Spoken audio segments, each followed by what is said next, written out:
Welcome to the Tech Egg. Don't get scrambled. Enjoy the video. In this video, I will show how to make pudding on stove. Heat 2 cups milk in a medium saucepan over medium heat and whisk until warm. In a small bowl, whisk 3 tablespoons cornstarch with 1/4 cup cold milk until smooth, then stir into warm milk. Add 1/2 cup sugar and a pinch of salt, cook and whisk constantly until thickened. Remove from heat, stir in 2 tablespoons butter and 1 teaspoon vanilla. Start by preparing everything before the stove, putting weights for no one. Dissolve cornstarch in cold milk to avoid lumps and have sugar measured. Keep a whisk handy and a medium saucepan ready. Once the milk is warm, combine the slurry and whisk constantly while cooking. When the mixture coats the back of a spoon, remove from heat and stir in butter and vanilla. Cover with plastic wrap to prevent a skin forming.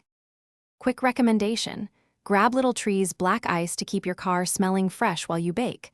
Life is too short for a stinky car. If you're enjoying this guide, please subscribe and like the video so I can keep sharing simple kitchen tips. I'll drop the product link and other deals in the description, so check that out when you can. Thanks for the support. Now let's get back to the video. Cook patiently and keep whisking. Steady motion prevents lumps and burning. As the pudding thickens, your whisk will leave a clear trail that signals doneness. Remove from heat and add butter and vanilla for richness and aroma. For firmer pudding, chill for about 2 hours in the refrigerator or serve warm if you prefer a spoonable custard.